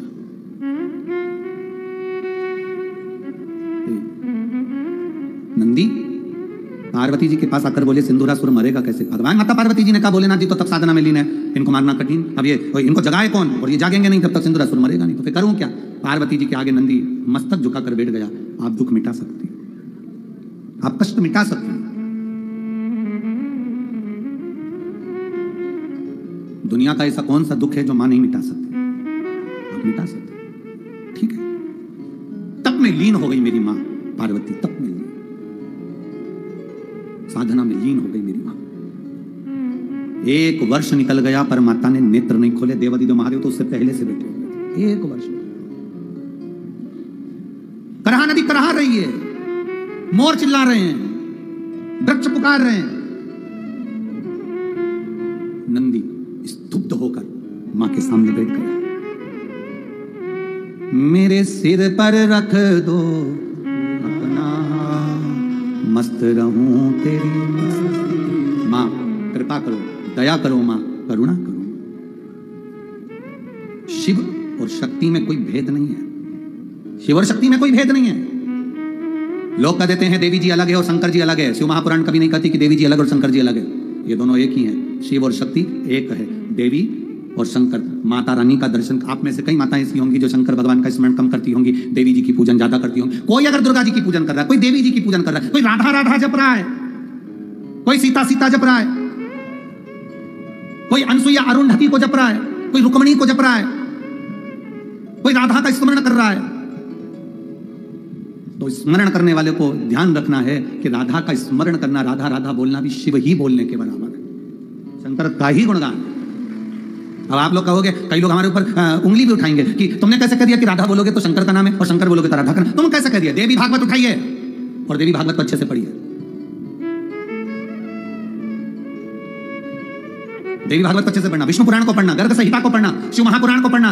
एक बार भगवान शंकर और पार्वती में दोनों में संवाद हुआ, दोनों ने द्वापर में अवतार लेने की बात करी। यहां तक लिखा है देवी भागवत के अंदर। पार्वती जब क्रोध में कालका का रूप ले ली, शाम वर्ण पड़ गया, तब कह दिया ये रूप एक बार द्वापर में फिर अवतरित हो, तो पार्वती जी ने कह दिया विपरीतता होना चाहिए। शंकर गौर वर्ण के होंगे, सुंदर होंगे, तो वो राधा के स्वरूप में होंगे और पार्वती स्वयं कृष्ण का रूप धरकर द्वापर में अवतरित हो जाएगी। ये देवी भागवत में लिखा, कोई अलग से वर्णन नहीं है। देवी भागवत को अच्छे से पढ़ना, उसमें मिल जाएगा आपको देवी भागवत के अंदर वर्णन नहीं। तो राधा राधा जप रहे हो तो समझ लो कि शिव तत्व को प्राप्त कर रहे हो। कृष्ण शब्द का संबोधन कर रहे हो, हे कृष्ण हे कृष्ण, कृष्ण का संबोधन कर रहे हो तो समझ लो पार्वती का स्मरण कर रहे हो। भेद कुछ नहीं। राम कहोगे तो भी शिव है, शिव कहोगे तो भी राम है, कृष्ण कहोगे तो भी शिव है, शिव कहोगे तो भी कृष्ण है।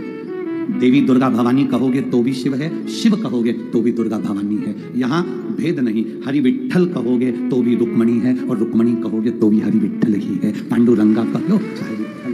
एक ये तो दुनिया के लोगों ने भेद कर दिया साहब कि हम राम वाले, कृष्ण वाले, ये वाले, वो वाले। ना ना ना, हमारा सनातन धर्म कभी भेद करना नहीं सिखाता। हमारा सनातन धर्म एक करना सिखाता है, भेद करना नहीं सिखाता।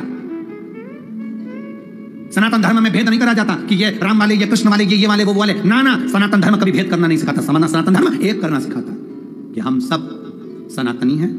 इस मृत्यु लोक में अगर हमारा जन्म हुआ है तो हम उस परमात्मा की छत्र छाया में है। राम कह लो, कृष्ण कह लो, शिव कह लो, राधे कह लो, सीता कह लो, राम कह लो, तुम्हारी मर्जी पड़े जो कह लो, सब एक स्वरूप में है। गुलाब जामुन खाओगे तो भी पेट में जाएगी और जलेबी खाओगे तो भी पेट में जाएगी। इनके लिए अलग अलग पेट में स्थान नहीं है कि गुलाब जामुन इधर खसकेगी और जलेबी इधर खसकेगी। पुणे वालों,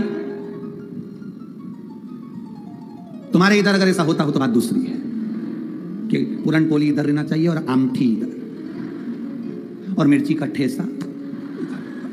तुम्हारे अगर ऐसा होता हो तो बात दूसरी। हमारे यहाँ तो गुलाब जामुन खाओगे तो भी पेट में जावे और पूरन पोली खाओ तो भी पेट में जावे, आमठी खाओ तो भी पेट में जावे और ठेसा खाओ तो भी पेट में जावे। जाना एक ही जगह, चाहे राम कहो, चाहे कृष्ण कहो, चाहे शिव कहो, चाहे भवानी कहो, आखिरी में जाना उसी के पास में है। तुम्हारी मर्जी पड़े वो, तुम्हारे मन करे वो स्मरण करे। नंदी ने पुकारा, मां कृपा करो, दया करो, मां कृपा करो, दया करो। और दया की न होती जो आदत तुम्हारी, तो सुनी है अदालत तुम्हारी। तुम भजन करने में चित्त रहो। हमने एक पहले कहा था, जब एक बार कथा करने महाराष्ट्र में आए थे, हरतालिका तीज शिव महापुराण की कथा बाची थी, सुनी थी आप लोगों ने? उस हरतालिका तीज शिव पुराण की कथा में एक बात कही थी, हरतालिका तीज का फुलेरा जहां जहां बंधे अपने आसपास के 5 घरों में जाकर या 5 स्थान पर जाकर उस फुलेरे का दर्शन करना चाहिए। भगवान झोली भरकर प्रदान कर देता है। वो फुलेरा साधारण नहीं। 18 तारीख को हरतालिका तीज है।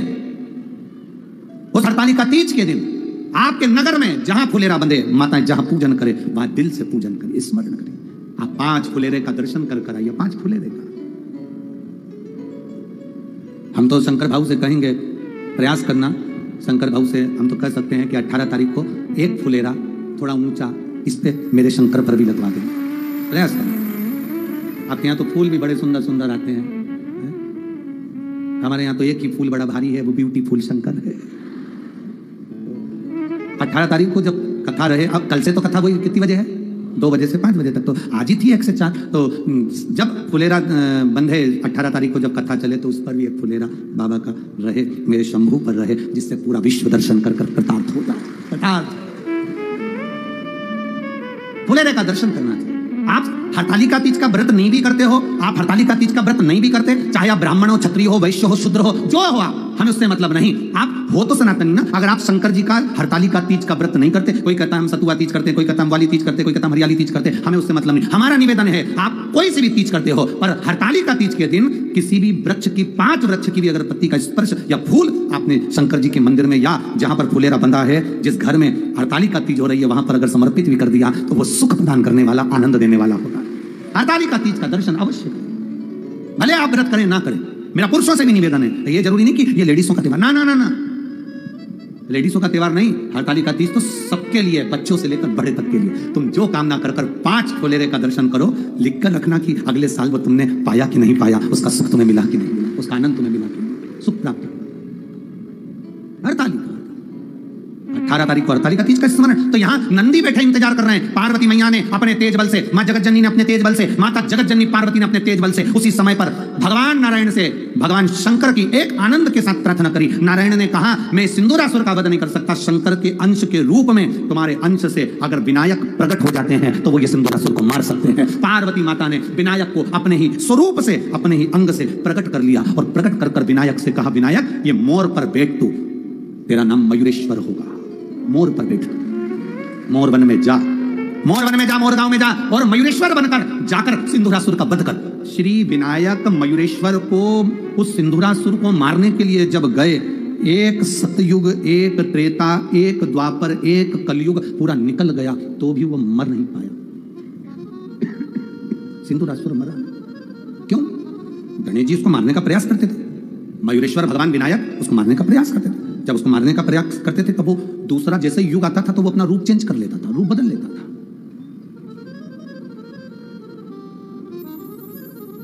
वो रूप बदलता।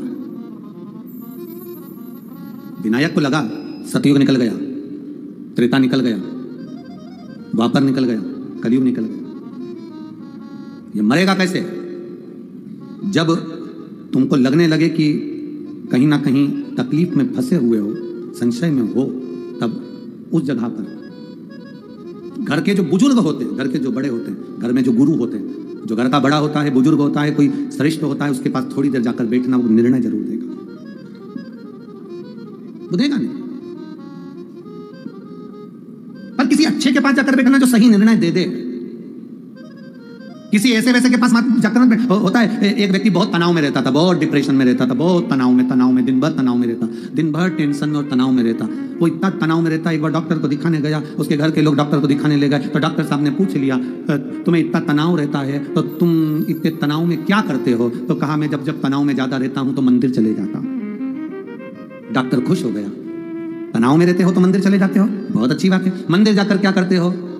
आराधना करते हो, पाठ करते हो कि पूजन करते हो? कुछ नहीं करता, मैं इतना तनाव में रहता हूं, मंदिर चले जाता हूं। मंदिर जाकर करते क्या हो? कुछ नहीं करता, पूजन पाठ कुछ नहीं। तो करते क्या हो? मंदिर पे जाकर जो सब चप्पल छोड़कर जाते हैं दरवाजे पर, उन सबकी चप्पल को एक दूसरे में मिक्स कर देता। इससे क्या होता है? मैं ओटले पर बैठकर देखता रहता हूं, मुझसे ज्यादा चप्पल ढूंढने वालों को तनाव हो जाता है तो मेरा तनाव कम हो जाता है, मेरा तनाव कम हो जाता है। डॉक्टर ने उसके हाथ जोड़े, तू जानी तो मैं डिप्रेशन में आ जाऊंगा। ऐसे कई लोग आते हैं जो खुद तो टेंशन में रहते हैं, दूसरे को भी टेंशन दे देते हैं। हमारे यहाँ भी कुबेरेश्वर धाम पे एक टेंशन ऐसा है, ऐसे कई लोग रहते हैं। एक हमारे यहाँ भी ऐसे ही है, वो जब भी नहीं बोलने आएगा ना, कोई साधारण सी भी बात होगी ना, कोई मिलने भी आया तो महाराज महाराज, हमने कहा क्या हुआ? कोई आया। अब अपने को ऐसा लगे कौन आ गया, ऐसा तो चिल्ला के आया, हुआ क्या? कुछ नहीं। ऐसे 3-4 लोग ऐसे हमारे यहाँ, एक हापड़ा भी है,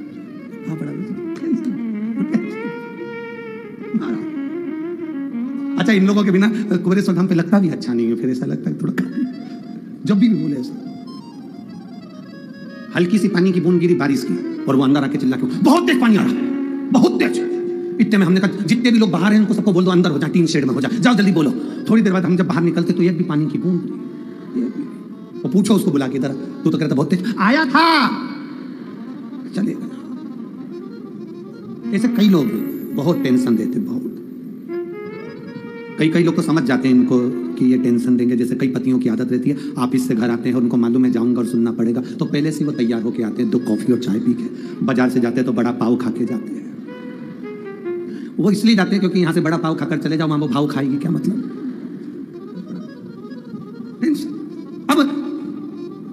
विनायक मोरेश्वर को लगा कि ये मरेगा कैसे, ये तो एक सतयुग चले गया, त्रेता चले गया, द्वापर चले गया, कलयुग चले गया, मरेगा कैसे। माँ जगतजननी के पास जाकर मयूरेश्वर बैठ गए। माँ ने पूछा क्या बात है विनायक, क्या हुआ। विनायक कहते हैं वो मर नहीं रहा माँ, क्या करा जाए। तब कहा इस नंदी को ले जा, ये नंदी जब तू अगर उस सिंदूरासुर को रूप बदलते हुए पहचान नहीं पाएगा, नंदी उस रूप को बदलते हुए पहचान जाएगा, तुझे बताएगा, उस समय पर तू संहार कर देना, उस समय तू संहार।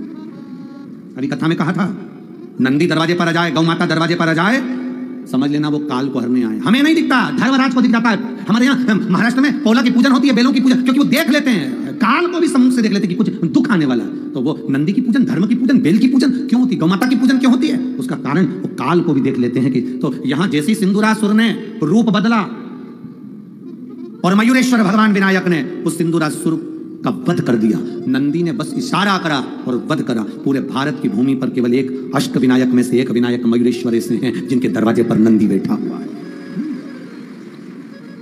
अष्ट विनायक में पहला विनायक मयूरेश्वर, जिसका मात्र दर्शन कर लेने पर मैं कहूंगा संपूर्ण भारतवासियों से, देश विदेश में बैठे हुए श्रोता भक्तों को मौका मिले तो पुणे की इस पावन धरा पर आकर मयूरेश्वर विनायक का दर्शन करिएगा। वो सुख प्रदान करने वाला, वो आनंद देने वाला, भक्ति के बल को बढ़ाने, भक्ति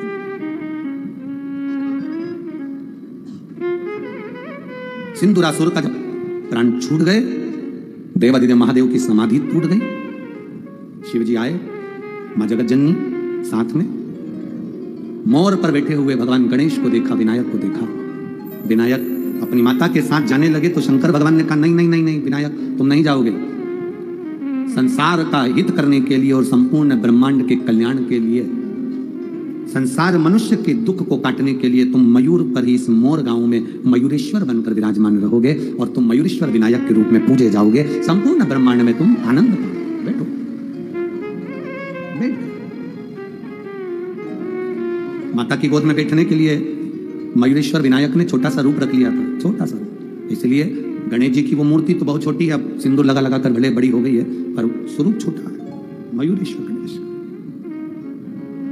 सुख प्रदान करना, समय आया ये ब्रह्मांड की रचना के लिए, ब्रह्मांड के सुख के लिए देवता रूप बदल कर आते रहे। ब्रह्मांड रचना, ब्रह्मा जी ने भी सृष्टि की रचना करी